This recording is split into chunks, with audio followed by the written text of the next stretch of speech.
বলতেছে, আবু জাহেল, একবার যখন ঈমান এনেই ফেলেছি, জীবন চলে যায় যাক না কেন, এক সেকেন্ডের জন্য হলেও ঈমান হারা হতে পারি না। আবু জাহেল তার লোকদেরকে নির্দেশ দিয়ে দিল, তাড়াতাড়ি করে আম্মার বিন নাসিরের দুটি পা দুটি উটের সঙ্গে বেঁধে দাও। এরে মুসলমান, দুটি পা যখন দুটি উটের সঙ্গে বেঁধে দেওয়া হয়ে গেল, এবার আম্মার বিন নাসিরকে শেষবারের মতো ডাক দিয়ে বলতেছে আবু জাহেল।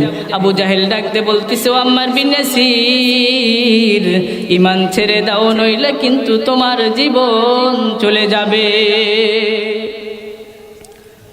আম্মার বিন নাসির আসমানের দিকে মাথাটা উঠাইয়া আল্লাহকে ডাক দিয়ে বলে, ও রব্বুল আলামিন, একটা মাত্র জীবন, এই একটা মাত্র জীবন দিয়ে আমি তোমাকে কেমন করে বুঝাবো? এই একটা মাত্র জীবন, এই একটা মাত্র জীবন দিয়ে আমি কেমন করে তোমাকে বোঝাবো আমি তোমাকে কত ভালোবাসি? এই একটা মাত্র জীবন, এই জীবন চলে যায় যাক না কেন, এক সেকেন্ডের জন্য হলেও আমি ঈমান হারা হতে পারি না। মুসলমান ইমানদার এই কথা যখন বলে দিল, আবু জাহেল তার লোকদেরকে নির্দেশ দিয়ে দিল, দুইটি উট যখন দুই দিকে চালিয়ে দেওয়া হলো, যেরকম ভাবে বাঁশ ফেরে যায়, মুসলমান ইমানদার আম্মার বিন নাসির ঠিক ওইভাবে ফিরে গেল। কিন্তু ঈমান হারা হয় নাই। কথা বলেন না কেন, ঠিক না ঠিক? ঈমানকে রক্ষা করেছে, আর এই ঈমানকে রক্ষা করার কারণে আল্লাহ পাক রব্বুল আলামিন তাকে জান্নাতুল ফিরদাউস দিয়ে দিয়েছে। الذي خلق الإنسان وكرم وعلمه من البيان ما لم يعلم فسبحان الذي لا يحصى امتنانه باللسان ولا بالقلم ونشهد أن لا إله إلا الله وحده لا شريك له ونشهد أن سيدنا وسندنا وحبيبنا ومولانا محمدا عبده ورسوله أرسله الله تعالى بالحق بشيرا ونذيرا وداعيا إلى الله بإذنه وسراجا منيرا فقد قال الله تعالى في كلامه المجيد والفرقانه الحميد أعوذ بالله من الشيطان الرجيم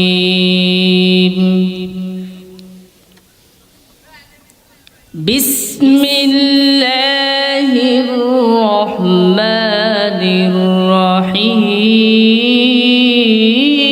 الرحيم إنا أعطيناك الكوثر إنا أعطيناك الكوثر فصل لربك وانحر إن شانئك هو الأبتر وقال تعالى إن الذين آمنوا وعملوا الصالحات كانت لهم جنات الفردوس نزلا وقال رسول الله صلى الله عليه وسلم من أحب سنتي فقد أحبني ومن أحبني كان معي في الجنة أو كما قال عليه الصلاة والسلام এই পৃথিবী সৃষ্টি তোমার নামের উসিলায় এই পৃথিবী সৃষ্টি তোমার নামের উসিলায়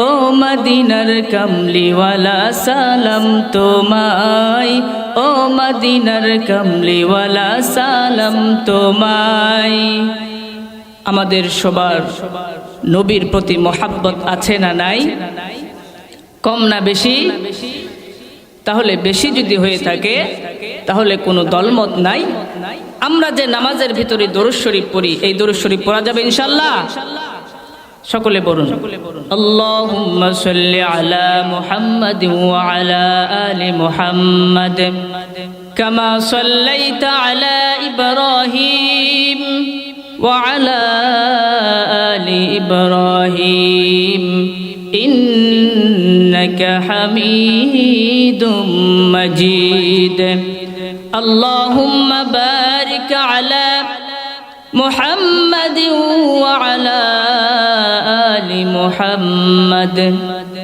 كما باركت على إبراهيم وعلى آل إبراهيم إنك حميد مجيد زيارة مدینہ کی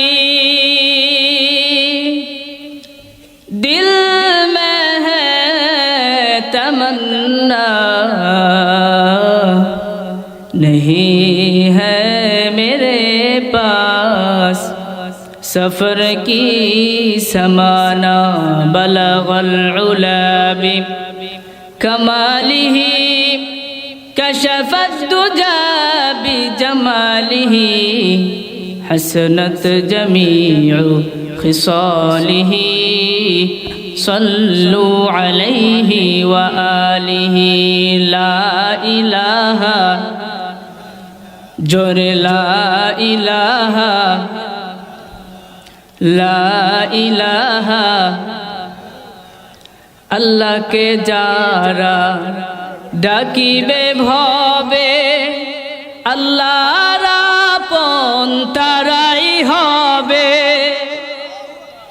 আল্লাহকে যারা ডাকিবে ভবে আল্লাহর আপন তারাই হবে ইহকালে শান্তি পরকালে মুক্তি ইহকালে শান্তি পরকালে মুক্তি দিবেন তারে আল্লাহ তাআলা লা ইলাহা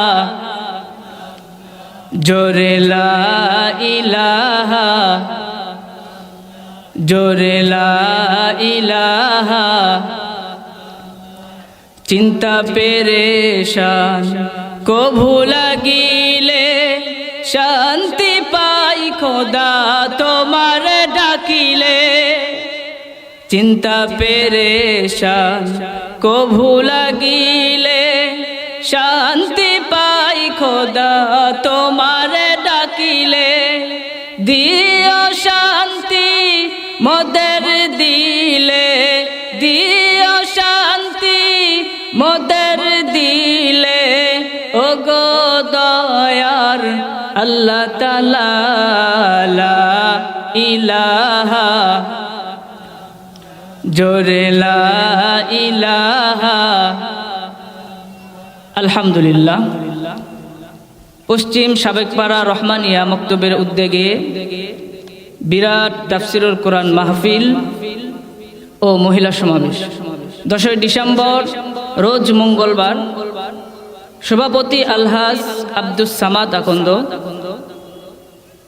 স্থান পশ্চিম সাবেকপাড়া চাতাল মাঠে আয়োজিত রহমতি বরকতি তাফসিরুল কোরআন মাহফিলের অত্যন্ত শ্রদ্ধেয় ভাজন সদরে মুহতারাম, জাতির মাথার মুকুট, জাতির পাহারাদার, জাতির কর্ণধার, ওরাসাতুল আম্বিয়া হযরত উলামায়ে কিরাম, মুরব্বিয়ানে আওয়াম, কলিজার টুকরা সমবয়সী যুবক বন্ধুগণ, স্নেহের ছোট ভাই, পর্দার অন্তরালে অবস্থানরত শ্রদ্ধেয়া সম্মানিতা আমার মা ও বোনেরা, আল্লাহ পাকের দরবারে লক্ষ কোটি শুকর ও সুজুদ যেই মহান রব্বুল আলামিন আপনাকে আমাকে দয়া করে মায়া করে ভালোবেসে আল্লাহ পাকের আশিকিন জাকিরিন মুহিব্বিন বান্দাদেরকে সাথে নিয়ে আল্লাহ পাকের কোরআন এবং হাদিস থেকে কিছু আলোচনা শুনবার এবং আমাকে বলবার মতো তৌফিক দান করেছেন।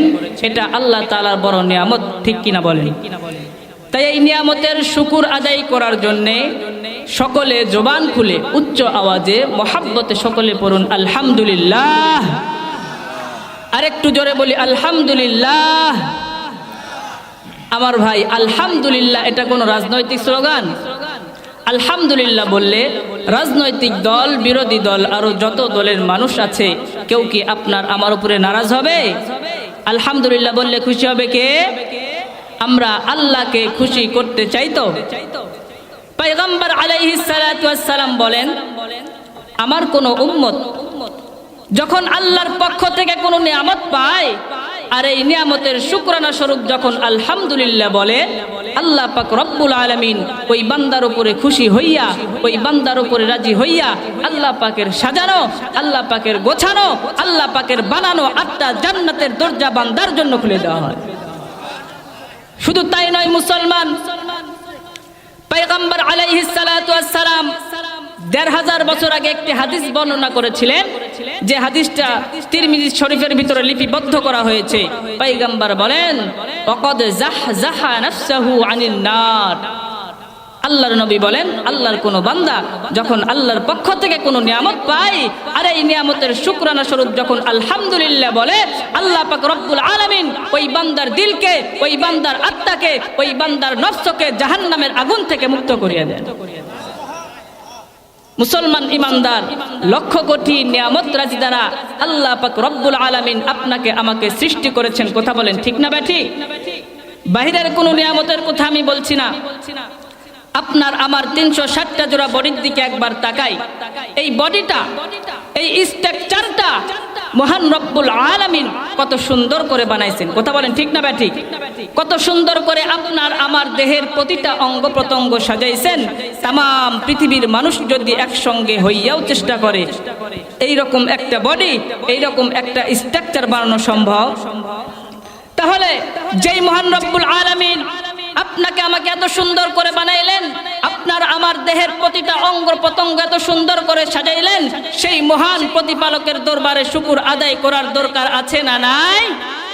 এজন্য সকলে আরেকবার দিল থেকে বলি আলহামদুলিল্লাহ। একই সাথে আল্লাহর সৃষ্টির প্রধান আকর্ষণ, বিশ্ব সভার সভাপতি, বিশ্ব মানবতার মুক্তির দিশারি, বিশ্ব মানবতার মুক্তির দূত, সাইয়্যিদুস সাকালাইন, সাইয়্যিদুল মুরসালিন, রাহমাতাল লিল আলামিন, নবী মুহাম্মদুর রাসূলুল্লাহ সাল্লাল্লাহু আলাইহি ওয়াসাল্লাম। মুসলমান ইমানদার, সত্য করে একটা কথা বলেন তো আপনারা, এই যে আমরা দরুদ শরীফ পড়লাম, অন্তরের ভিতর ভালো লাগছে না? আহা, আল্লাহর পয়গম্বর বিশ্ব নবীর ছোট্ট একটা হাদিস আপনাদেরকে জানাই দিয়ে যায়। পয়গম্বর বিশ্ব নবী বলেন, এই দুনিয়ার বুকে আমি এক সময় থাকবো না, কিন্তু আমার কিছু কিছু উম্মতেরা থাকবে যারা দুনিয়ার উপরে থাকার পরে আমি পয়গম্বরের উপরে বেশি বেশি দরুদের আমলটা করবে। পয়গম্বর আলাইহিস সালাতু ওয়াস সালাম বলেন, আসসালাতু আলাইয়া নূরুন আলা সিরাত। সুবহানাল্লাহ। মুসলমান ইমানদার, হাসরের ময়দান যে কায়েম হবে এটা আমরা সকলে জানি তো। হাসরের ময়দানে যে একটা ব্রিজ হবে, বলেন তো এই ব্রিজের নাম কি? এই ব্রিজটা কত হাজার বছরের রাস্তা হবে? 30,000 বছরের রাস্তা।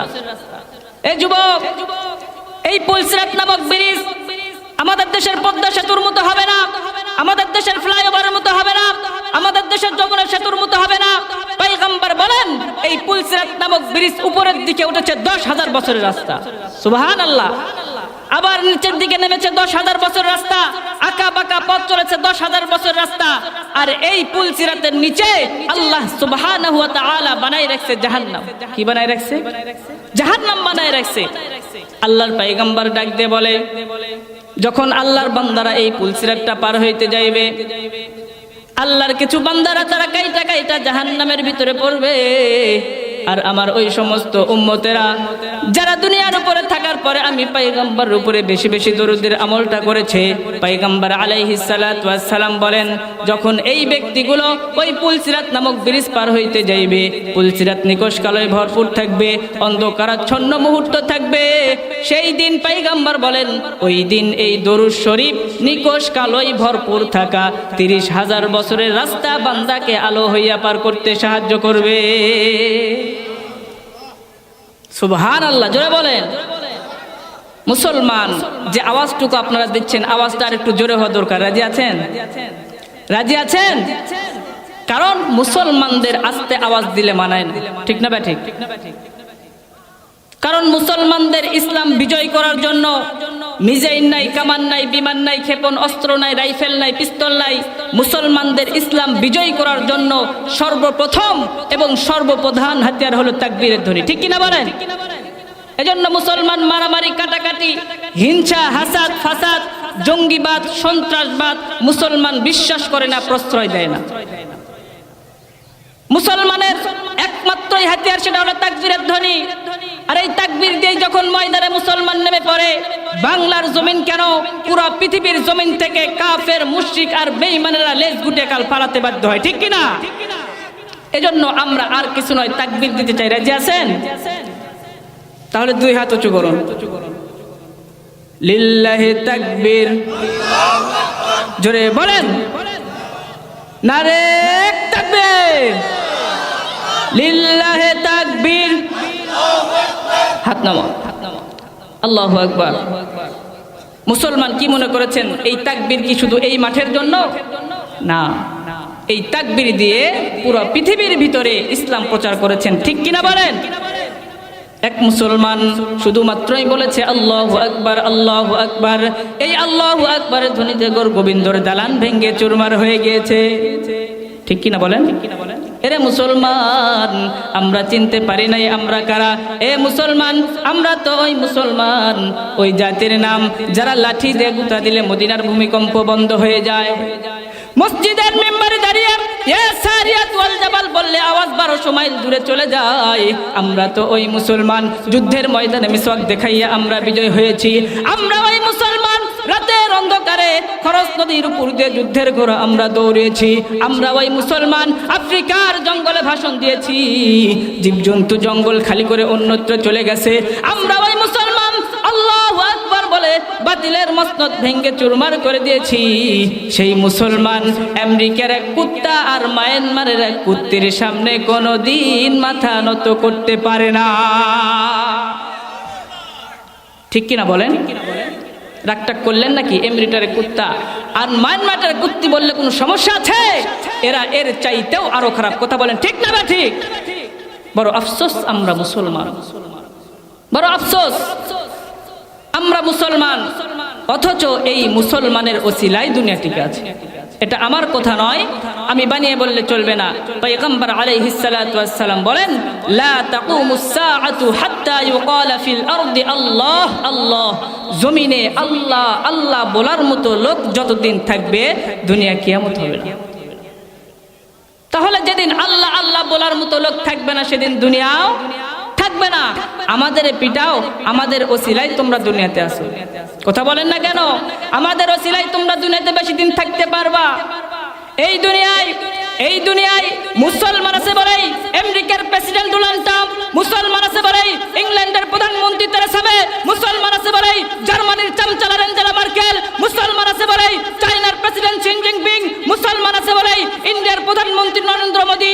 মুসলমান যেদিন থাকবে না, ওই সমস্ত কুকুর বিড়ালদের জন্য আল্লাহর জমিন টিকে থাকবে না। কথা বলেন, ঠিক না? ঠিক। কিন্তু আমরা বাঘের ঘরে জন্ম নিয়ে বলি আমরা ছাগল। তাহলে তো মোটা ছাগলের ভুতা খাওয়াই লাগবে, এটাই স্বাভাবিক। মুসলমান ইমানদার, এজন্য আমাদেরকে সব সময় সজাগ থাকতে হবে। আমরা কিসের জাতি? বাঘের জাতি। আল্লাহ পাক রব্বুল আলামিন কুরআনুল কারীমের যে আয়াতটা আমি তেলাওয়াত করেছি, আল্লাহ তাআলা ডাক দিয়ে বলতেছেন ইন্নাল্লাযীনা আমানু। কি বলতেছেন? ইন্নাল্লাযীনা আমানু, নিশ্চয় যারা ঈমান এনেছে।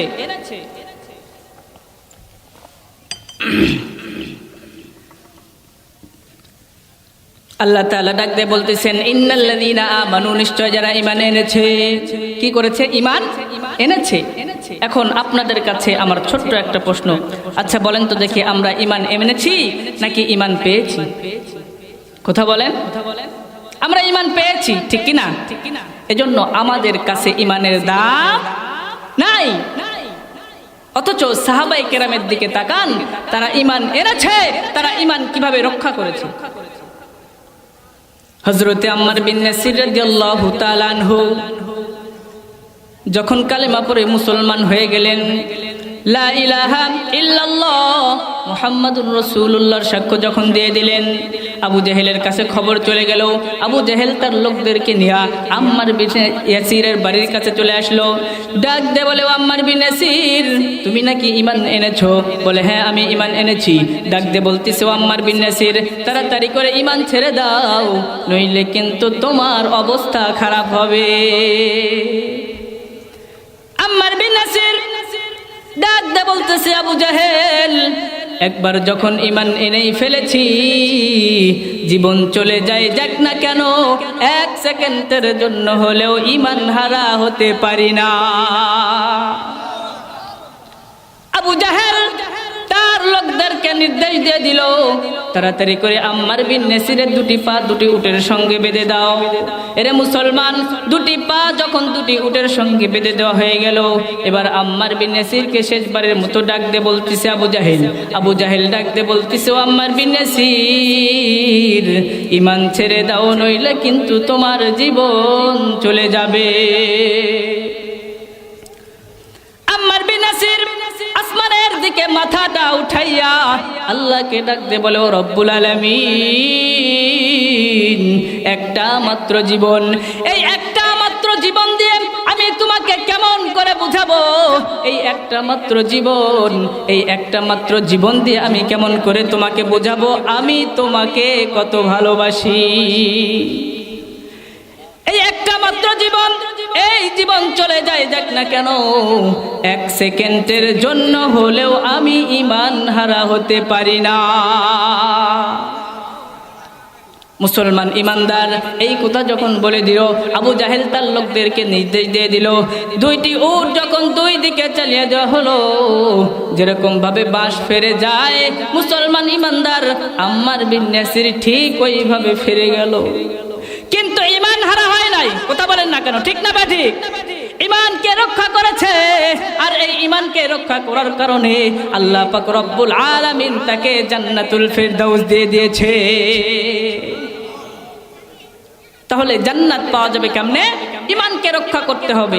জানের বিনিময়ে সে জান্নাত ক্রয় করেছে, ঠিক কিনা বলেন? আল্লাহ তাআলা বললেন, ইন্নাল্লাযীনা আমানু, নিশ্চয় যারা ঈমান এনেছে, ওয়া আমিলুস সলিহাত, আমলে সলেহ করেছে, ভালো কাজ করেছে, কানাত লাহুম জান্নাতুল ফিরদাউসি নুজুলা, তাদের জন্য রয়েছে জান্নাতুল ফিরদাউস। যারা ঈমান এনেছে, ওয়া আমিলুস সলিহাত, আমলে সলেহ করেছে, তাদের জন্য রয়েছে জান্নাতুল ফিরদাউস। কথা বলেন ঠিক না ভাই? ঠিক। তাহলে কয়টা কাজ? ঈমান আনতে হবে, ওয়া আমিলুস সলিহাত, নেক আমল করতে হবে, ভালো কাজ করতে হবে, তাহলে আল্লাহ কি দিবে? জান্নাতুল ফিরদাউস। কারণ একজন মুসলমান ইমানদারের তো একটাই জিনিস চাওয়া, সেটা হচ্ছে আল্লাহর জান্নাত। কথা বলেন ঠিক না ভাই? ঠিক। আল্লাহর জান্নাত। বুখারী শরীফের ভিতরে একটা হাদিস এসেছে, আল্লাহর নবী বর্ণনা করেন, সর্বশেষ যে ব্যক্তিকে আল্লাহ জান্নাতে দিবে তার কথা বর্ণনা করতেছেন। সর্বশেষ যে ব্যক্তি জান্নাতে যাবে, ওই ব্যক্তিটা জাহান্নামের ভিতরে পুড়তে পুড়তে পুড়তে কয়লা হয়ে যাবে, শেষ পর্যায়ে হয়ে যাবে। এবার ওই ব্যক্তিটা জাহান্নামের এক কানি থেকে আল্লাহকে ডাক দিয়ে বলবে, ইয়া রহমান, ইয়া হান্নান, ইয়া মান্নান, ইয়া রহমান, ইয়া আল্লাহ। এরকম ভাবে যখন আল্লাহ রব্বুল আলামিনের রহমর ভিতরে জোশ এসে যাবে। আল্লাহ পাক রব্বুল আলামিন জিবরাইলকে ডাকতে বলবে, জিবরাইল যা রে, ওই জাহান্নামের ভিতর থেকে কে যেন আমি আল্লাহকে আল্লাহ বলে ডাক দেয়। ওই জাহান্নামের ভিতরে তো আমাকে ডাকার জায়গা না, কিন্তু আমাকে কেন জাহান্নামের ভিতর থেকে আল্লাহ বলে ডাক দেয়? তাড়াতাড়ি করে যা নিয়ে আয়, আমি জানতে চাই ওই বান্দা আমার কাছে কি চায়। মুসলমান ইমানদার, এবার জিবরাইল আলাইহিস সালাতু ওয়াস সালাম চলে যাবে জাহান্নামের ভিতরে, কিন্তু আল্লাহর কুদরত ওই ব্যক্তিকে সে জাহান্নামের ভিতরে পাইবে না, কিন্তু সে যে দেখবে পুরো জাহান্নাম আল্লাহর নামে প্রকম্পিত হচ্ছে।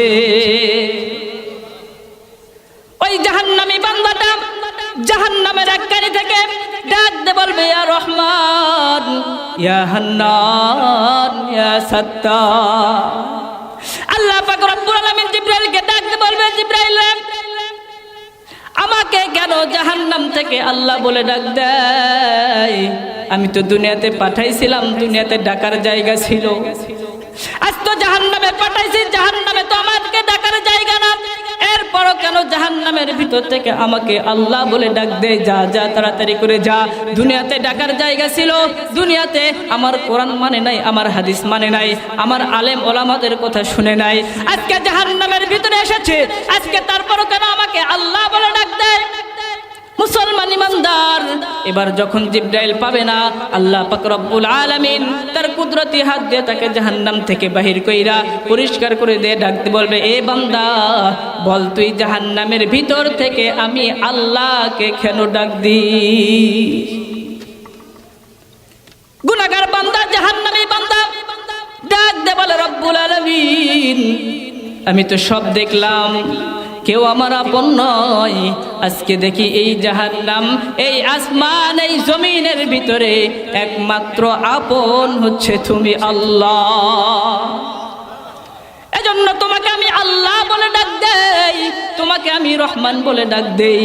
এবার আল্লাহ তাআলা ডাক দে বলল, রে বান্দা বল বল, তুই আমার কাছে কি চাস? বান্দা ডাক দে বলবে, আল্লাহ আমি তো জাহান্নামের আসামি, আমি তো জান্নাতে যাওয়ার যোগ্য আমি নয়, তবে রব্বুল আলামিন তোমার কাছে একটা চাওয়া, তুমি শুধু আমাকে জাহান্নাম থেকে বাহির কইরা একটু জাহান্নামের গেটের সামনে আমাকে একটু জায়গা করে দাও। আল্লাহ পাক রব্বুল আলামিন জিবরাইলকে ডাকতে বলবে, জিবরাইল যা রে, ওই গুনাহগার বান্দাকে তুই একটু জাহান্নাম থেকে বাহির কইরা জাহান্নামের গেটে একটু জায়গা করে দে। মুসলমান ইমানদার, বান্দাকে যখন জাহান্নামের গেটের সামনে জায়গা করে দেওয়া হবে, বান্দা কোনো কথা নাই, কোনো কথা নাই, অনেকক্ষণ চুপ, কোনো কথা নাই, আবার কিছুক্ষণ পরে ডাক দিয়ে বলতেছে, ইয়া রহমান, ইয়া আল্লাহ, ইয়া হান্নান, ইয়া সাত্তার। আল্লাহ পাক রব্বুল আলামিন জিবরাইলকে ডাকতে বলবে, জিবরাইল যা রে, ওই বান্দা কেন আবার আমাকে আল্লাহ বলে ডাক দেয়? আমার রহমের ভিতরে জোশ এসে গেছে। জিবরাইল ডাকতে বলবে, এ বান্দা তুমি কেন আবার আল্লাহকে আল্লাহ বলে ডাক দাও? তুমি তো জাহান্নামে ছিলা, তুমি তো জাহান্নাম থেকে বাহির কইরা তোমাকে আমি জাহান্নামের গেটে জায়গা করে দিয়েছি আমার আল্লাহ, এরপরও কেন আবার আল্লাহ বলে ডাক দাও? বান্দা ডাকতে বলে, মালিক, দুনিয়াতে আমার মা বাবা ছিল, কত আত্মীয় স্বজন ছিল, বিপদে যখন পড়েছি সবাই পাশে পেয়েছি, কিন্তু রব্বুল আলামিন, ও মালিক, আজকে দেখি তুমি ছাড়া আমার আর কেউ না। তুমি তো রহমানুর রহিম, তুমি যদি আমাকে একটু সাহায্য করো, আমাকে যদি কিছু দাও, তোমাকে কেউ বলার নাই। রব্বুল আলামিন ডাকতে বলবে, বান্দা বল বল তুই কি চাস? বান্দা এবার ডাকতে বলবে, আল্লাহ, ওই যে জাহান্নাম আর জান্নাতের মাঝখানে যে একটা গাছ দেখা যায়, ওই গাছের নিচে তুমি আমাকে একটু জায়গা করে দাও। সর্বশেষ যে ব্যক্তি জান্নাতে যাবে, এবার জিবরাইল আলাইহিস সালাতু ওয়াস সালাম তাকে ওই গাছের নিচে জায়গা করে দিবে। এবার ওই বান্দা ওখানে বসে আছে, কোনো কথা নাই, চুপ চুপ, কোনো কথা নাই। আবার কিছুক্ষণ পরে ডাক দিয়ে বলতিছে, ইয়া হান্নান, ইয়া রহমান, ইয়া রহিম, ইয়া আল্লাহ। আল্লাহ পাক রব্বুল আলামিন ডাকতে বলবে, বান্দা আবার কেন আমাকে ডাকিস, আবার কেন ডাকিস? তুই তো জাহান্নামে একজন বান্দা, দুনিয়াতে আমাকে ডাকিস নাই, আজকে জাহান্নামের ভিতরে আসছিস। আমি আল্লাহ তোকে রহম করে বার করলাম, এরপরও কেন আবার আমাকে আল্লাহ বলে ডাক দিস? কয় মালিক, তুমি তো রহমানুর রহিম, সকল সবার চাইতে তোমার দয়া বেশি। বলে বান্দা বল তুই কি চাস? আল্লাহ পাক রব্বুল আলামিন যখন এই কথাটা বলবে, বান্দা এবার ডাক দিয়ে বলবে, আল্লাহ আমি জান্নাতে যাওয়ার যোগ্য নই, আমি একজন জাহান্নামী, আমি জান্নাতের ভিতরে যাইতেও চাই না। তবে মালিক, ওই যে জান্নাতের গেটটা দেখা যায়, ওই গেটের নিচে তুমি আমাকে একটু জায়গা করে দাও। আল্লাহু আকবার। আল্লাহ ডাক দিয়ে বলবে, বান্দা এরপরও কি তুই আর কিছু চাইবি? বলে না আল্লাহ, লা ওয়া ইজ্জাতিকা, আল্লাহ তোমার ইজ্জতের কসম, শুধু তুমি আমাকে একটু ওই যে জান্নাতের গেটের সামনে একটু জায়গা করে দাও, আমি আর তোমার কাছে আর কিছু চাইব না। আল্লাহ পাক রব্বুল আলামিন তাকে যখন জান্নাতের গেটের সামনে জায়গা করে দিবে, বান্দাটা জান্নাতের দিকে তাকিয়ে রয়ে গেছে। একটা মানুষ যখন 1 মাস ধরে খায় না, যখন ওই জাহান্নামের ভিতরে পুড়তে পুড়তে পুড়তে পুড়তে এখন জান্নাতের গেটের সামনে হাজির হয়েছে, জান্নাতের দিকে তাকিয়ে আছে, আল্লাহ পাক রব্বুল আলামিন চাইতেছে আমার এই বান্দাটা জান্নাতের ভিতরে যাক। সুবহানাল্লাহ। জিবরাইল যা রে, ওই যে বান্দাটা জান্নাতের দিকে তাকিয়ে আছে, জিবরাইল তুমি যাও, যে শুধুমাত্র একটু জান্নাতের গেট খুলবা আর সাথে সাথে বন্ধ করে দিবা। জিবরাইল আলাইহিস সালাতু ওয়াস সালাম আল্লাহর হুকুম পাইয়া তিনি জান্নাতের গেটের সামনে যাবে, আর অল্প কিছুক্ষণের জন্য জান্নাতের গেটটা খুলে দিবে, আবার সাথে সাথে বন্ধ করে দিবে। এই দিক দিয়ে এই বান্দার মোটামুটি জান্নাতের নিয়ামতটা দেখা হয়ে যাবে। আহা, বান্দা আবার ডাকতে বলবে, ইয়া রহমান, ইয়া রহিম, ইয়া আল্লাহ। আল্লাহ পাক ডাকতে বলবে, বান্দা তুই আবার কেন আমাকে ডাকিস? তুই তো ওয়াদা করেছিস আমাকে আর ডাকবি না, কেন আবার ডাকিস বল? আবার বান্দা ডাকতে বলতিছে, আল্লাহ তোমার জান্নাতের যোগ্য তো আমি নাই, তবে মাওলা তোমার কাছে একটা দরখাস্ত, তুমি শুধু আমাকে একটু জান্নাতের ভিতরে ঢুকাইবা আর আমি সাথে সাথে জান্নাত থেকে বাইর হয়ে আসব। আল্লাহ পাক রব্বুল আলামিন ওয়াদা দিয়েছে, এ বান্দা তোকে যদি আমি জান্নাতের ভিতরে ঢুকাই, তুই তো আবার সাথে সাথে বাইর হয়ে আসবি। বলে হ্যাঁ আল্লাহ, শুধু তুমি আমাকে একটু ওই যে জান্নাতের ভিতরে একটু ঢুকাও, আমি একটু তোমার নিয়ামত দেখব আর আমি সাথে সাথে বাইর হয়ে আসব। আল্লাহ পাক রব্বুল আলামিন জিবরাইলকে ডাকতে বলবে, জিবরাইল যা রে, ওই গুনাহগার বান্দাকে একটু জান্নাতটা দেখা। দুনিয়ার ভিতরে থাকতে আমি আল্লাহর কাজ করে নাই, আল্লাহর নাফরমানি করেছে, আমার আলেমদের কথা শুনে নাই, কোরআনদের কথা শুনে নাই। যা জিবরাইল যা রে, একটু জান্নাতের গেটটা খুলে দি, আমার বান্দা একটু জান্নাতের নিয়ামত দেখো।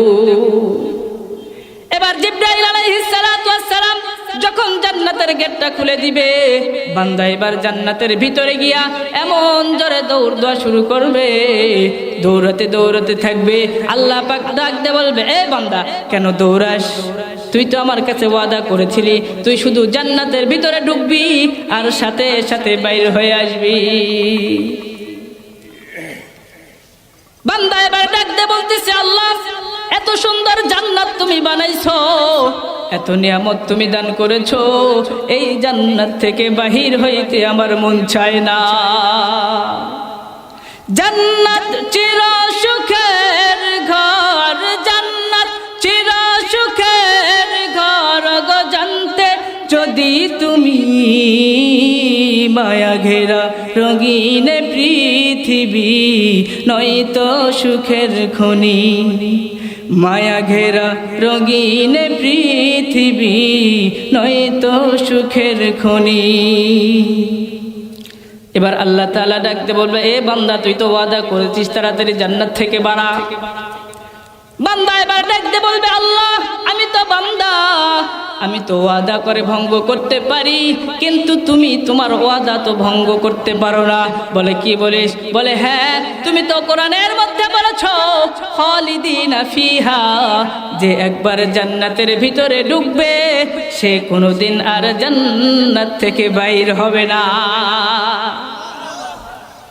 আহা, যে একবার জান্নাতের ভিতরে ঢুকবে সে কি হবে না? আল্লাহ বলতেছে বান্দা তুই তো আমাকে আটকায় ফেললি। আল্লাহু আকবার। বান্দা এবার দেখতেছে জাহান্নামে জান্নাতের ভিতরে এত নিয়ামত, শুধু দেখে শুধু দেখে। এবার আল্লাহ তাআলা ডাকতে বলবে তামান্না বান্দা তামান্না, তুই চা কি চাইবি, আমি আল্লাহ তোকে সব দিতে প্রস্তুত আছি। এজন্য একজন মুসলমানের একমাত্রই আশা, সেটা কি? জান্নাত। জলে বলেন সেটা কি? এই জান্নাতের কাজ আমাদেরকে করতে হবে কি হবে না? যদি জান্নাতের কাজ আমরা করতে না পারি তাহলে কিন্তু আল্লাহ তাআলা আমাদেরকে জান্নাত। ঢাকার এক ছেলে যাত্রাবাড়ি বাড়ি বিয়ে করেছে কুমিল্লাতে। কোথায় বিয়ে করেছে? কুমিল্লাতে বিয়ে করেছে। বিয়ের পর বেশিরভাগ সময় তার বউ তার বাপের বাড়িতে থাকে, অর্থাৎ জামাইয়ের শ্বশুর বাড়িতে থাকে। এলাকার যুবকরা বলতেছে বেটা বিয়ে কি তুই করেছিস না তোর বিয়ে করেছিস? তোর বউ খালি শ্বশুর বাড়িতে থাকে, ব্যাপার কি? প্যাচ লাগাই দিছে, ক্লিক লাগাই দিছে। এবার জামাইয়ের মাথা গরম। হ্যাঁ, এত বড় কথা। জামাই একটা প্রাইভেট কার নিয়ে চলে গেছে শ্বশুর বাড়িতে। যা বলতেছে বিবি তাড়াতাড়ি করে সাজো, জলদি সাজো, তোমাকে আমি এক জায়গায় বেড়াইতে নিয়ে যাবো। বলতেছে হ্যাঁ কোনো সমস্যা নাই, তুমি বেড়াইতে নিয়ে যাবে। ভালো তো আলহামদুলিল্লাহ। বিবি সাজা গুজে গাড়িতে উঠছে। এবার জামাইও গাড়িতে উঠছে। জামাই গাড়িতে উঠে গাড়ির দরজা জানলা সব বন্ধ করে দিছে। এবার ড্রাইভারকে বলতেছে ড্রাইভার তুই সোজা যাবি যাত্রাবাড়ির দিকে, আমার বাড়ির দিকে। এবার বিবি কান্না শুরু করে দিয়েছে, বলে না আমি তো শ্বশুর বাড়িতে যাব না। কই তুই যাবি তুই 14 গোষ্ঠী যাবি। কথা বলেন না কেন? কারণ গাড়ি তো শ্বশুর বাড়ির গাড়ি, ঠিক কিনা? আমরাও ঠিক এইরকম ভাবে সুদের গাড়ি, ঘুষের গাড়ি, গুনাহের গাড়ি, যত সব নাফরমানি আছে সব গাড়িতে চড়ে আমরা যদি বলি জান্নাতে যাব জান্নাতে যাব জান্নাতে যাব, ওই গাড়ি আপনাকে জাহান্নাম পর্যন্ত নিয়েই ছাড়বে। কথা বলেন ঠিক না ঠিক? এজন্য জান্নাতে যেতে হলে জান্নাতের কাজ করা লাগবে কি লাগবে না? এজন্যই আল্লাহ বলতেছেন ইন্নাল্লাযীনা আমানু, প্রথম কাজ ঈমান আনো, ওয়া আমিলুস সলিহাত, আমলে সলেহ করো। কি করো? আমলে সলেহ করো, ভালো কাজ করো। ভালো কাজ করলে আল্লাহ বলে পবিত্র জীবন দেওয়া হবে, শান্তিময় জীবন দেওয়া হবে। কি জীবন দান করবেন আল্লাহ? পবিত্র জীবন দান করবেন, শান্তিময় জীবন দান করবেন। এখন আসুন এই পবিত্র জীবন, শান্তিময় জীবন কেমনে পাবো আমরা? আমাদের সমাজের ভিতরে একজন যদি নেককার হয়, ইমানদার হয়, লোকটা যদি সাথে সাথে ধনী মানুষ হয়, এই লোকটা শান্তিতে আছে, এটা আমরা সকলে বুঝি। কথা বলেন না কেন? কারণ টাকা আছে। কারণ এখন তো শান্তির মূল চাবিকাঠিটাই তো বুঝি টাকা। এজন্য আমাদের যত টার্গেট, যত পরিকল্পনা সব খালি টাকা টাকা টাকা। টাকা বেশি হইলেই বলে উন্নত, ঠিক কিনা? ইংল্যান্ডের টাকা বেশি বলে উন্নত দেশ, জাপানের টাকা বেশি বলে উন্নত দেশ, কুয়েতের টাকা বেশি বলে উন্নত দেশ। আমরা নাই দেখে আমরা উন্নয়নশীল। দেখেন না, মধ্যমায়ের দেশ হতে গিয়ে মাথার গাম গা দিয়ে গিয়ে মাটি ভিজে যাইতেছে। যাই হোক, এরা হলো উন্নত। টাকা বেশি হইলেই উন্নত। এজন্য আমাদের যত প্ল্যান প্রোগ্রাম সব খালি উন্নয়ন উন্নয়ন উন্নয়ন। টাকা বেশি হইলেই যদি উন্নয়ন হয় আর এটাকেই যদি উন্নতি বলা হয়, তাহলে চোরের বিচার করবেন কোন যুক্তিতে? চোরকে জিজ্ঞেস করলে চোর বলবে বেশি টাকা হলে আমি উন্নত, চুরি করে বেশি টাকা হলে আমি উন্নত। বিচার করবেন কেন? ডাকাতের বিচার করবেন কেন? ডাকাতকে জিজ্ঞেস করলে ডাকাত বলবে বেশি টাকা হলে আমি উন্নত। তাহলে বোঝা গেল না, বেশি টাকা হইলেই উন্নত নয়, বেশি টাকা হওয়ার পরও কাউরে কাউরে চোর বলে। কথা বলেন না কেন? বেশি টাকা হওয়ার পরও কাউরে কাউরে চোর বলে, ডাকাত বলে, দুর্নীতিবাজ বলে। কথা বলেন ঠিক না ঠিক? এজন্য আমরা যে আজকে যে দেশগুলোকে আমরা আজ উন্নত বলতেছি, ওই দেশগুলোর দিকে তাকান। ওই দেশগুলোর দিকে তাকালে দেখবেন ওই দেশগুলোর ভিতরে মনুষ্যত্বের কোনো উন্নতি নাই, মানবতার কোনো উন্নতি নাই। যা উন্নতি হয়েছে সব পশুত্বের উন্নতি। মুসলমান ইমানদার বলছিলাম একজন নেককার ইমানদার লোকটা যদি ধনী মানুষ হয়, এই লোকটা শান্তিতে আছে, এটা আমরা সকলে বুঝি। কিন্তু একজন নেককার ইমানদার লোকটা যদি গরিব মানুষ হয়, এই লোকটা শান্তি পাবে কিভাবে? নেককার ইমানদার লোকটা যদি গরিব মানুষ হয়, এই লোকটা শান্তি পাবে কিভাবে? আল্লামা কাজী সানাউল্লাহ পানিপতি রহমতুল্লাহি আলাইহি কিতাবে মাযহারের ভিতরে লিখেছেন, এই লোকটাও শান্তি পাবে। সুবহানাল্লাহ। তবে আমাদের স্মরণ রাখা দরকার, শান্তি কি দেখা যায়, ধরা যায়, বাজারে বেচা কেনা হয়? জি না, এটা অনুভব করা যায়, ঠিক কিনা বলেন?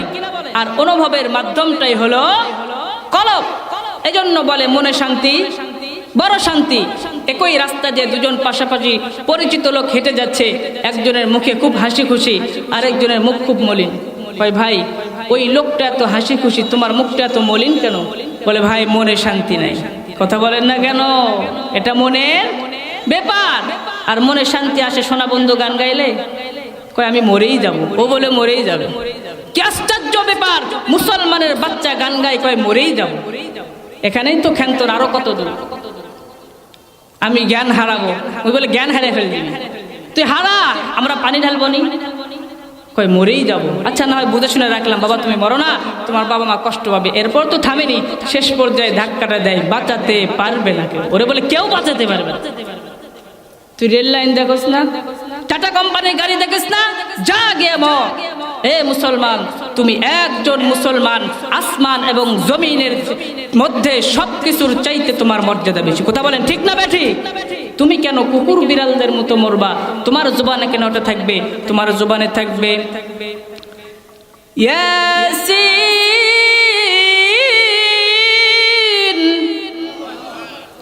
ওয়াল কুরআনিল হাকীম ইন্নাকা লামিনাল মুরসালিন। হে মুসলমান, কোরআনের তেলাওয়াত একটু করে দেখো। লা ইলাহা ইল্লাল্লাহ, লা ইলাহা ইল্লাল্লাহ বলে দেখো, এর ভিতরে কত মজা। তোমার হাজার হাজার গান মিলিয়েও আল্লাহর কালামের এক আয়াতের মোকাবেলা করা যাবে না। আলহামদুলিল্লাহি রাব্বিল আলামিন, এই এক আয়াতের মোকাবেলাও তো তোমার সব গান দিয়ে করতে পারবে না। কথা বলেন না কেন? ঠিক না বেঠি? একটা গান তুমি একবার শুনছো, দুইবার শুনছো, তিনবারের বার কয় বদলা, ওল্ড মডেল। 2017 সালের গান 18 সালে চলে না। 1500 বছর আগে কোরআন নাজিল হয়েছে, এমন কোন সূরা আসেনি যে সূরা চলে না? এমন কোন আয়াত আছে? মুসলমান ইমানদার, বলছিলাম গরিব মানুষ যদি হয়, স্মরণ আছে? গরিব মানুষ যদি হয়, ইমানদার যদি হয়, তাহলে এই লোকটা শান্তি পাবে কিভাবে? আল্লামা কাজী সানাউল্লাহ পানিপতি রহমতুল্লাহি আলাইহি বলেন, এই লোকটাও শান্তি পাবে। তবে শান্তি অনুভব হয় কিসের মাধ্যমে? কলব। বলে এই লোকটাও তার কলবে শান্তি অনুভব করবে। আল্লাহ তাবারক তাআলা তাকে কিছু গুণ দান করবেন। তার ভিতরে 1 নাম্বার গুণের নাম হচ্ছে কিনাআত, অর্থাৎ সামান্য পাইলেই সন্তুষ্ট হয়ে যাবে। আলহামদুলিল্লাহ, সামান্য পাইলেই সন্তুষ্ট হয়ে যাবে। এজন্য আল্লাহওয়ালা যারা, বুজুর্গায়ে দিন যারা, তারা দেখবেন তারা দুটো একটা রুটি খায়, কয় আলহামদুলিল্লাহ আল্লাহ তুমি খাওয়াইছো। আর কিছু কিছু রাক্ষস গিয়ে দেখবেন 12টা পরোটা খাইছে, 5 প্লেট ভাজি খাইছে, 5টা ডিম খাইছে, এরপরে পেটে হাত দিয়ে কয় কি খাইলাম। কথা কন না কেন? তাহলে অল্প তুষ্টির গুণদান করবেন। পয়গম্বর আলাইহিস সালাতু ওয়াস সালাম বলেন, এই গুণ যার ভিতরে থাকবে না, তাকে যদি এই রকম 2টা দুনিয়াও তাকে স্বর্ণ দিয়ে ভরে দেওয়া হয়, যার মধ্যে অল্প তুষ্টির গুণ নাই, পয়গম্বর বলেন লাবতাগা সালিসান, সে 3 নাম্বার আরেকটা খুঁজবে। 3 নাম্বার কি করবে? আরেকটা দুনিয়া খুঁজবে। আর যার ভিতরে অল্প তুষ্টির গুণ থাকবে, সে সামান্য পাইলেই সন্তুষ্ট হয়ে যাবে, বলবে আলহামদুলিল্লাহ। আচ্ছা বলেন তো দেখি, এই লোকের মনের ভিতরে মজা, স্বাদ, আরাম, তৃপ্তি, শান্তি আছে না নাই? এজন্য মুসলমান ইমানদার অবশ্যই চিন্তা করতে হবে শান্তি কোন পথে। দিন থাকিতে লা ইলাহা ইল্লাল্লাহ বলো ভাই, দিন থাকিতে লা ইলাহা ইল্লাল্লাহ বলো ভাই। দুনিয়া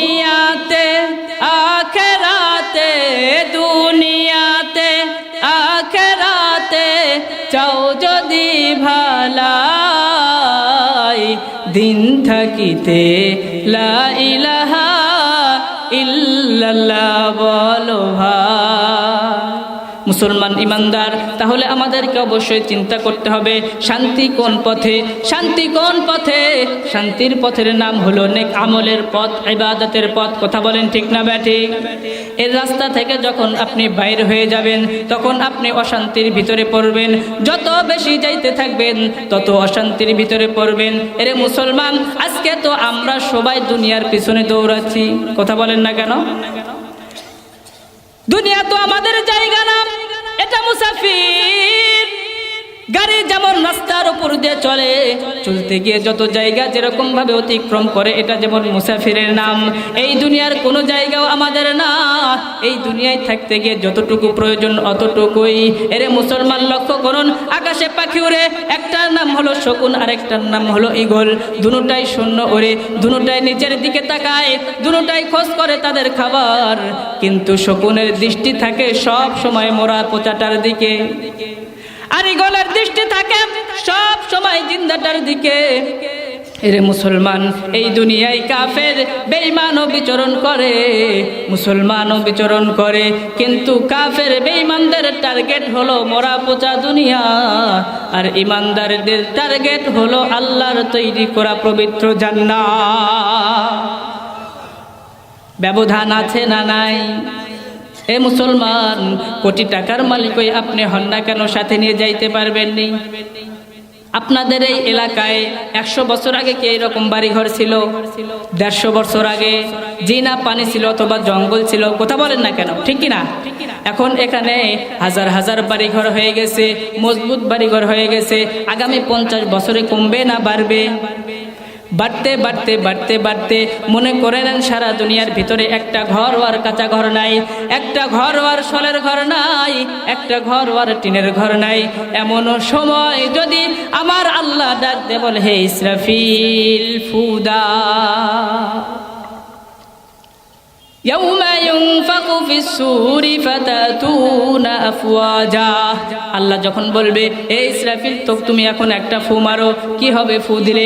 আমাদের বিল্ডিং তো আমরা মজবুত করে বানাইছি, আমাদের বিল্ডিং তো দিয়ে সারে 60 গ্রেড, এই সেই অমুক তমুক। না না না, আমার আল্লাহ কি বলেন দেখেন, ইযাস সামাউ শাক্কাত ওয়া আযিনাত লিরাব্বিহা ওয়া হুক্কাত ওয়া ইযাল আরদু মুদ্দাত ওয়া আলকাত মা ফিহা ওয়া তাখাল্লাত। ঘর তো আমরা মজবুত করে বানাইছি। কথা বলেন, আমাদের বিল্ডিং তো দিয়ে সারে 60 গ্রেড, এই সেই অমুক তমুক। আমার আল্লাহ বলেন, না না না, আমি কোরআনুল কারীমের ভিতরে বলে দিয়েছি, ইযাস সামাউ শাক্কাত ওয়া আযিনাত লিরাব্বিহা ওয়া হুক্কাত ওয়া ইযাল আরদু মুদ্দাত ওয়া আলকাত মা ফিহা ওয়া তাখাল্লাত ইযাস সামাউ ফাতারাত ওয়া ইযাল কাওয়াকিবু ইনতাসারাত ওয়া ইযাল বিহারু ফুজ্জিরাত ওয়া ইযাল কুবুরু বু'থিরাত ইযা ওয়াকা'তিল ওয়াকি'a লাইসা লিওয়াকা'তিহা কাযিবা খাফিদাতুর রাফি'a ইযা রুজ্জাতিল আরদু রাজ্জা আল কারি'আতু মাল কারি'আ وما أدراك ما القارعة يوم يكون الناس كالفراش المبثوث. এরা মুসলমান, আল্লাহ পাক রব্বুল আলামিন কোরআনের অনেক জায়গার ভিতরে আল্লাহ তাআলা আয়াত নাজিল করে করে জানিয়ে দিয়েছেন। এই মুসলমান, যতগুলো আয়াত পড়লাম সব আয়াতের ব্যাখ্যা করার সময় এখন আমার নাই। ইসরাফিল ফেরেশতা যখন সিংহায় ফু দিয়ে দিবে, মানুষগুলোর অবস্থা কি হবে? আল্লাহ তাআলা ডাক দিয়ে বলতেছেন, ইয়াউমা ইয়াকুনুন নাসু কাল ফারাশিল মাবথুস। ইসরাফিল ফেরেশতা যখন সিংহায় ফু দিয়ে দিবে, মানুষগুলো বিক্ষিপ্ত পতঙ্গের মতো হয়ে যাবে। ওয়াতাকুনুল জিবালু কাল ইহনিল মানফুশ। আল্লাহ তাআলা ডাকতে বলে, এ বান্দা, দুনিয়ার ভিতরে যে তোরা বড় বড় পাহাড় দেখো, হিমালয় পর্বত দেখো, বড় বড় বিল্ডিং দেখো, বড় বড় যা কিছু দেখো, ইসরাফিল ফেরেশতা ফু দেওয়ার সঙ্গে সঙ্গে তুলার দোকানে তুলার উপরে লাঠি দিয়ে বাড়ি দেওয়ার কারণে লাঠির আগার উপরে যেরকম ভাবে চিকন চিকন তুলা উঠতে থাকে, আল্লাহ তাআলা ডাকতে বলে, বান্দা, ইসরাফিল ফেরেশতা ফু দেওয়ার সঙ্গে সঙ্গে ওই সমস্ত বড় বড় পাহাড় পর্বতগুলো তুলার মতো উঠতে থাকবে। এখন বলেন আমাদের উন্নতি কোনটার নাম? শাহান জাহাঁ फख्र से रखते थे सर में ताज कब्र में ओ सूरह अलहम्द की मुहताज कब्र में ओ सूरह अलहम्द की मुहताज। দুনিয়ার রাজা বাদশারা গর্ব করে মাথায় মুকুট পরিধান করেছে, ওই ব্যক্তিটাও কবরে গিয়ে সূরা ফাতিহার মুকাফেক কি হবে? কথা বলেন না কেন? আমার ভাইরা, আমার বন্ধুরা রে, চুয়া হঙ্গা রফতান কুনাদ যায় পাক চেবার তখতে মরদান চেবার রুয়ে খাক। আজরাইল যেদিন দেখা দিবে ওই দিন আপনি 10 তলায় না গাছ তলায় দেখা হবে না, এর মাধ্যমে আপনি কোনো কিছুই করতে পারবেন না। ইন্না আকরামাকুম ইনদাল্লাহি আতকাকুম। যার আমল যত ভালো হবে, আল্লাহর সাথে যার মহব্বতটা যত ভালো হবে, আজরাইল ফেরেশতারও ব্যবহার তার সাথে তত ভালো হবে। ওই দিন চৌধুরী সাহেবকে, বুয়া সাহেবকে, অমুক সাহেবকে, তুমুক সাহেবকে কোনো টাইটেল টুইটেল, চলে বলেন কোনো টাইটেল টুইটেল। আজরাইলের সামনে একটাই বিশ্বনবী রাহমাতাল লিল আলামিন, তার জান কবজ করার সময় আজরাইল হাত দিলে তিনি কষ্ট অনুভব করলেন। ডাক দিয়ে বলে, আজরাইল রে, আমার জান কবজ করার সময় আমার এত কষ্ট হয়, আমার গুনাহগার উম্মতের জান কবজ করার সময় তাদের কেমন হবে? আজরাইল ডাক দিয়ে বলে, পয়গম্বর, আল্লাহর পক্ষ থেকে আমার প্রতি একটা নির্দেশ আছে গো নবী। বলে কি? বলে যেই ব্যক্তিগুলো, যে আপনার উম্মতগুলো 5 ওয়াক্ত নামাজ জামাতের সহিত আদায় করবে, 5 ওয়াক্ত নামাজ সঠিকভাবে আদায় করবে, আমি তাদের রূহটা এমনভাবে বের করব, তাদের রূহটা এমনভাবে বের হয়ে আসবে, দুধের সন্তান মায়ের বুকে মুখ লাগাইয়া দুধ পান করে করে ঘুমিয়ে গেলে মা সন্তানের মুখ থেকে দুধের বোঁটাটা টান দিয়ে বের করলে সন্তান যেমন টেরও পায় না, সন্তানের ঘুমও ভাঙ্গে না। আজরাইল ডাকছে বলে, পয়গম্বর, আমি ওই সমস্ত ব্যক্তির জান, ওই সমস্ত 5 ওয়াক্ত নামাজি ব্যক্তির জান এমনভাবে কবজ করব, সে কোনো কিছুই টের পাবে না। কিভাবে নামাজ পড়তে হবে? সঠিকভাবে। কিভাবে? সঠিকভাবে নামাজ পড়তে হবে। তাহলে আজরাইল বলতিছে, আমি তাদের জান এমনভাবে কবজ করব, সে কিছুই টের পাবে। সঠিকভাবে নামাজ। আজকে তো অনেকজন মানুষ দেখানো নামাজ হয়, অথবা নামাজ পড়তেছে সঠিক হয় না। কথা বলেন না কেন? ঠিক না ভাই? এক যুবক মোল্লা বাড়ি বিয়ে করছে। কোথায়? মোল্লা বাড়িতে বিয়ে করছে। শ্বশুর বাড়িতে গেছে নতুন জামাই, যা দেখতেছে মোটামুটি শ্বশুর বাড়ির সবাই নামাজি, কামলাও নামাজি, পোলাপান পিচ্ছি পিচ্ছি ওরাও মাঝে মাঝে মসজিদে যায়। এখন এ তো কোনোদিন নামাজ টামাজে মসজিদে যায় না, নামাজ পড়ে না, তার বাপ মাও পড়ে না, তার ভাইও পড়ে না, মোল্লা বাড়িতে বিয়ে করছে। তো যাই হোক, মোল্লা বাড়ির আজান হয়ে গেছে, সবাই মোল্লা বাড়ির সবাই মসজিদে গেছে। জামাই নাক ডাকে ঘুম পাড়তেছে। কি করতেছে? নাক ডাকে ঘুম পাড়তেছে। শ্বশুর শাশুড়ি দেখে মনে খুব কষ্ট, কার সাথে বিয়ে দিলাম, জামাই নামাজ পড়ে। এই কথাটা ছোট ছোট বাচ্চারা শুনতে পাইছে। তো তারা করছে কি, তারা হাতের ভিতরে একটা নিশান নিয়ে তারা যে ঘরে জামাই শুয়ে রয়েছে ওই জামাই ঘর, ওই ঘরের চারপাশে দৌড়াইতেছে আর বলতেছে, বেনামাজি দুলা ভাই, বেনামাজি দুলা ভাই, বেনামাজি দুলা ভাই। জামাই এই কথা শুনে লাভ দিয়ে উঠছে, ব্যাপার কি, এত বড় অপমান।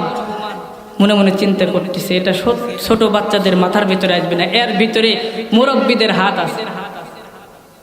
আজকে আমাকে নামাজের জন্য অপমান করতেছে। নামাজ, এরপর আসি নামাজ কারে কয় দেখাই দেয়। বাস কিছুদিন থাকার পর আবার চলে গেছে, আবার আসার সময় হয়ে গেছে। এবার যুবক সারা দিন নাক ডাকে ঘুমাইছে। কি করছে? নাক ডাকে ঘুমাইছে। ঘুমানোর পরে মাগরিবের একটু আগে দিয়ে বিবিকে নিয়ে এসে মোল্লা বাড়ির সামনে নামছে। মোটামুটি কোনো মতো এশার নামাজটা জামাতে পড়ছে। সবাই খায় দায় ঘুমাইছে। জামাইয়ের চোখে ঘুম আছে, ও তো সারাদিন ঘুমাইছে, কথা বলেন না কেন? আর ঘুম আছে, ও এ পাশ ও পাশ, কখনো উঠে, কখনো জানলা খুলে, কখনো পানি খায়। এই করতে করতে যখন 2টা 2:30 বেজে গেছে, তখন আস্তে করে উঠে যেই ঘরে শ্বশুর আর শাশুড়ি শুয়ে রয়েছে ওই ঘরের দরজার সামনে গেছে, যাই বলতেছে, হ্যাঁ মোল্লা বাড়ি, একজনের তাহাজ্জুদ নাই। দেখতেই তো পাচ্ছি এটা বলে মোল্লা বাড়ি, একজনের তাহাজ্জুদের খবর নাই। শ্বশুর এই কথা শুনে লাভ দিয়ে উঠছে, কিসের ওযু কিসের কি, যায় নামাজ আল্লাহ সম্মান যায় না। সকালবেলা সারা বাড়ি স্তব্ধ, নতুন জামাই তাহাজ্জুদ পড়ে, আর আমরা বুড়ো বুড়ি আমাকে ঘুম ভাঙে না। তো বিকেল বেলা নতুন বিয়ে হয়েছে, চাচি মা মেয়ের মাথায় তেল দিয়ে দিচ্ছে, আর একজন বলতেছে, আরে বাবা শৌখিনের জামাই নামাজ তাহাজ্জুদ কাজা। শৌখিনের শুনতেছে কি শুনতেছে না? কয় আম্মা যত বলেন অত নয়। কেন? কয় আপনার এখানে এসে এইরকম, বাড়িতে এক ওয়াক্তও না। তাহলে ওর নামাজ শ্বশুর বাড়ির জন্য হয়েছে না আল্লাহর জন্য হয়েছে? এই রকম নামাজ পড়লে নামাজ হবে। নামাজ কার জন্য পড়তে হবে? আল্লাহ তাআলা ডাকতে বলতেছেন, রাসূল করিম সাল্লাল্লাহু আলাইহি ওয়াসাল্লাম হাদিসের ভিতরে বলতেছেন, তোমরা এমন ভাবে নামাজ পড়ো যেন তোমরা আল্লাহকে দেখতেছ। যদি তোমরা আল্লাহকে দেখতে না পাও তাহলে মনের ভিতরে এমন ধারণা করো যে আল্লাহ তোমাকে দেখতেছে। এটা হবে সহি নামাজ, কথা বলেন না কেন? শ্বশুর বাড়ির জন্য নামাজ পড়লে নামাজ হবে। জিবরাইল ডাকতে বলতেছে, পয়গম্বর আল্লাহর পক্ষ থেকে আমার প্রতি একটা নির্দেশ আছে গো নবী। বলে কি? বলে আপনার ওই সমস্ত উম্মতেরা যারা 5 ওয়াক্ত নামাজ জামাতের সাথে আদায় করবে তাদের জানটা আমি এমন ভাবে বের করব, তাদের রূহটা এমন ভাবে বের হয়ে আসবে তারা কিছুই টের পাবে না। তাহলে এই নামাজ সহি শুদ্ধভাবে পড়ার দরকার আছে না নাই? এজন্য আল্লাহ তাআলা বললেন, বান্দা তোকে আমি জান্নাত 2টা জিনিসের বিনিময়ে দান করব। 1 নাম্বার হচ্ছে জানের বিনিময়ে। কিসের বিনিময়ে? জানের বিনিময়ে। যেরকম ভাবে আম্মার বিন নাসির ঈমান আনার পরে জান চলে গেছে তবুও ঈমান ছাড়ে না, ঠিক না বা ঠিক? আরেকটা আল্লাহ তাআলা বলতেছে মালের বিনিময়ে। কিসের বিনিময়ে? মালের বিনিময়ে আল্লাহ তাআলা জান্নাত দিবে। এ মুসলমান, আল্লাহ তাআলা বলতেছে তোকে যে আমি মাল দান করেছি এই মালের হিসাব আমি আল্লাহ নিব। নিবে না ভাই? যদি সহি তরিকায় এই মালটা ব্যবহার করেন তাহলে আপনি বেঁচে যাবেন, আর যদি গলত অবস্থায় ব্যবহার করেন তাহলে আল্লাহ তাআলার কাছে ধরা খেতে হবে। এজন্য মুসলমান, আজকের মাহফিল মক্তবের ওসিলা করে আজকের এই ইসলামী মাহফিল কোরআন হাদিসের আলোচনা হচ্ছে। আল্লাহ তাআলা কোরআন হাদিসের আলোচনা হচ্ছে। আহা, একদল ফেরেশতা জমিনের ভিতরে আসে, ফজর পর একদল ফেরেশতা আছে তারা মাগরিবের আগে চলে যায়, মাগরিব পরে আরেক দল ফেরেশতা আছে তারা তাদের কাজ হচ্ছে তারা দুনিয়ার ভিতরে দেখবে কে কে আমি আল্লাহর নামে জিকির করে, কে কে আমি আল্লাহকে আল্লাহ বলে ডাক দেয়। ওইগুলো ফেরেশতা যখন দেখবে কোন জায়গায় আল্লাহর নামের জিকির হইতেছে, কোরআন হাদিসের আলোচনা হচ্ছে, এবার ওই ফেরেশতাগুলো নাচতে শুরু করে দিবে। আল্লাহ ডাকতে বলবে, রে ফেরেশতা তোরা কেন লাফালাফি করিস কেন? এত খুশি তোদের মনের ভিতরে বল। আল্লাহ পাক রব্বুল আলামিন যখন এই কথা বলবে ফেরেশতা ডাকতে বলবে, আল্লাহ তুমি আমাকে যেই জন্য পাঠাইছো ওই সমস্ত মানুষদেরকে আমি পেয়ে গেছি। আল্লাহ তাআলা ডাকতে বলবে, রে ফেরেশতা তারা কি চায়? তারা কি চায়? এবার ফেরেশতা ডাকতে বলবে, আল্লাহ তারা তোমার জাহান্নাম থেকে মুক্তি চায়। আল্লাহ ডাকতে বলবে, এ ফেরেশতা তারা কি আমার জাহান্নাম দেখেছে? আমার জাহান্নামের বড় আগুনটা কি তারা দেখেছে? বলে না না, তারা আমার জাহান্নামের আগুনটা দেখে নাই। আল্লাহ পাক রব্বুল আলামিন ডাকতে বলবে, এ ফেরেশতা তোরা সাক্ষী থাক, ওরা জাহান্নামের আগুন না দেখেও আমি আল্লাহর জাহান্নামের আগুন থেকে বাঁচতে চাই। তোরা কিয়ামতের ময়দানে তোরা সাক্ষী দিবি, ওই সমস্ত বান্দাদেরকে আমি আল্লাহ পাক রব্বুল আলামিন সমস্ত গুনাহ মাফ করে দিয়ে জান্নাত দিয়ে দিব।